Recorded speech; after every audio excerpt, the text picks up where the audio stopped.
But what really helps are the individual letters. And they said if you have a handwritten letter from an elder or just someone in the community that has some kind of knowledge of the school system, if they can handwrite a letter or a personalized letter, that's very helpful. And when we were in the offices in DC, they actually pointed to the pile and they said, here's your pile of support and here's the ones that are against you. And they literally check every one of them. But those personal letters mean a lot.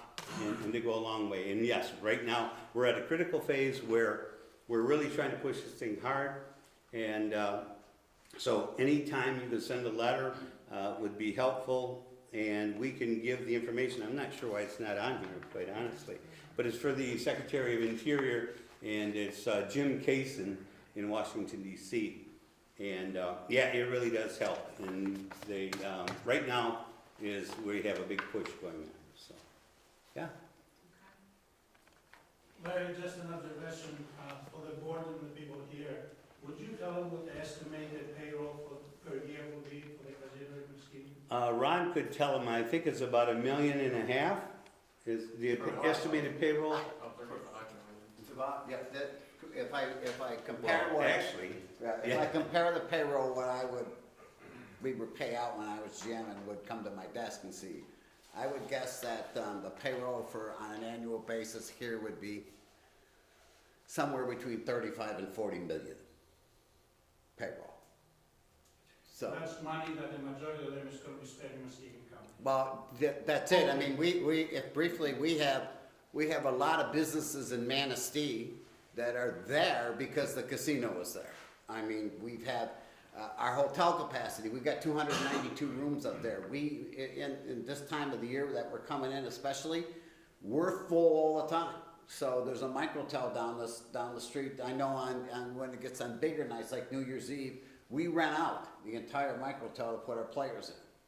So we're a big supporter of local businesses in that area. And it's even things like, when I said they buy local, all of our food departments buy all of the farmers' products, like the asparagus and the strawberries and all the vegetables and things that they raise all through the fall and squash. We get them direct from the farms up there. We pay the farmers. So, but a payroll like that, they're all going to buy cars, they're going to buy houses, they're going to rent houses, they're going to go grocery, they're going to go school clothes shopping. They're all going to spend this money locally. And pay the taxes. Yeah, you'll make sure of that, Tony. And pay the taxes. Yeah. So, and the other thing is that with the size casino we have up north, we have about 300 beds, and here the estimation was about 500 to 600 beds that we would bring into the county.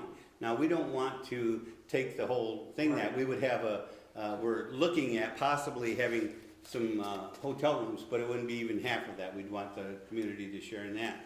The other thing is with restaurants. We don't want to take the lion's share of the restaurants. Obviously, we want to feed our customers, but we don't want to. We want to encourage the local vendors to be able to come in here and put up hotel rooms and restaurants, etc. So, sir. You stated that there's a good 90% chance of this passing at some Yes. point in time in a 2-year time frame going forward. Of the 10%, what is the biggest argument against this? Right now, it used to be there were a lot of things that were argued. For example, it would bring crime to the area and those things. They've found that that's not the case, especially with these casinos in Michigan. If you go up to ours, it's a very well-run casino, and the money keeps going back. So the biggest opposition that we have now would be there's a couple other casinos that oppose every other casino coming in because it's competition.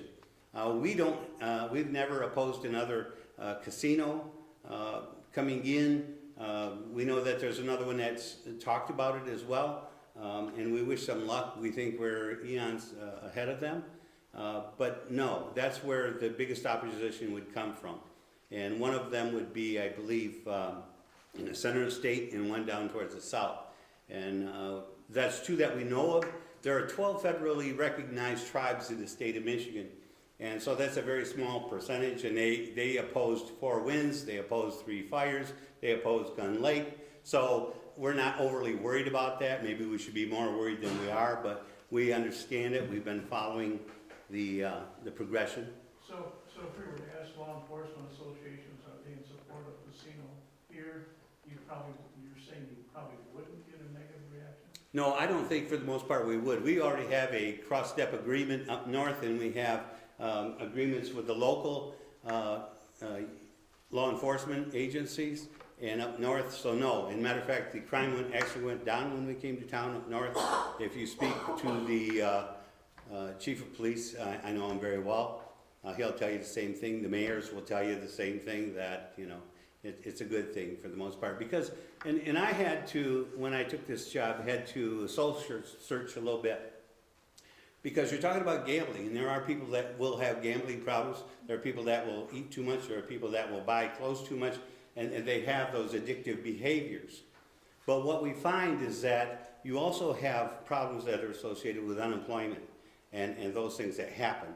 And the good well outweighs the bad in those situations, and they found it through studies. So we really have very little opposition like they used to 10, 12 years ago, or even 20 years ago. It was worse. So as they come into being. Now, if you look at the state of Michigan, you'll see a kind of a void right here where we're trying to put our casino. And so, you know, is there a saturation point? Yes, and I think we could get close to it. I don't think we're there yet. And our casino actually fits right in real well with the whole state, because you have 96 coming in, basically dead end, and you have 31 coming up, and it's the gateway to the north.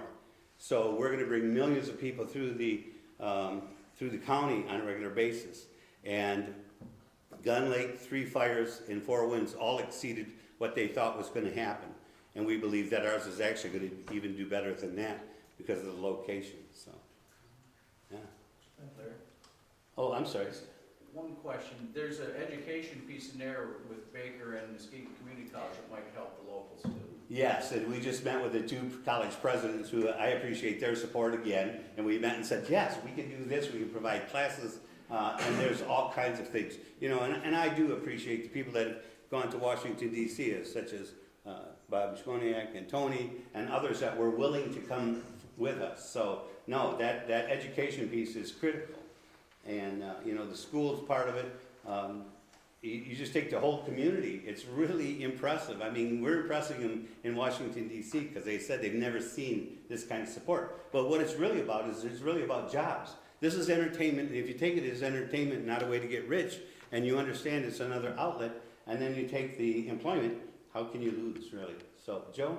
Yeah, I just wanted to add that through the compacting process, there's obviously going to be revenue sharing and agreements in place, and the lion's share of that money does go to local law enforcement and schools and other things in the community to help offset any impact, if there is any. So. Yeah, and there's amounts that we share with the state of Michigan. Little River is one of them that pays. There's some tribes and casinos that don't pay into the state. We happen to be one that does. We pay in the local community, which is 2%.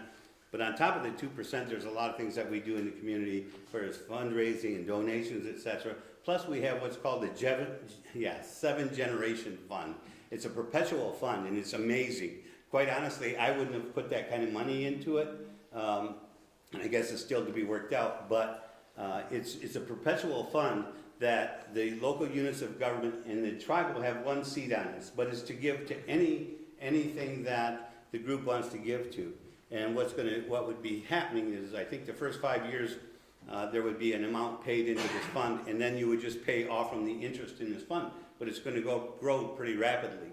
And you know, that could go to anything that the local people want it to go to. On top of the 2%, on top of the donations, on top of the state revenues. Sir? I'm sorry. No, that's all right. Okay, then I just want to add 2 things. Is that the casino that I'm so proud I worked for up there, in the years that I was there, we have a donation thing that we do every summer, and we've donated $800,000 to local charities since we started it 15 years ago. $800,000 to local charities. That's Which just to me, that that's just one function that we've done. And just one more interesting thing. The last year I was there for full year was 2016. And we had at the casino for 2016, 1.2 million visitors to the casino. And this was going to be Bangor could be up to 2 times that, and we're in a rural area of 6,000 in that town. So we had 1.2 million visitors to that casino. I can imagine what that will do for the economy and for tourism and everything here in Muskegon County. That's a lot of people.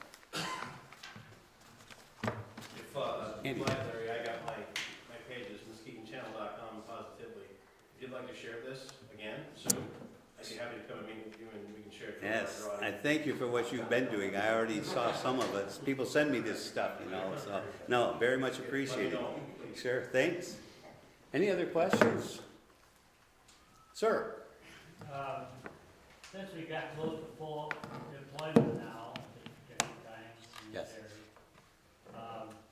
where are these employees coming from? Where do you figure we're gonna bring them in from? Right, We most, can't bring people in because we got just about full.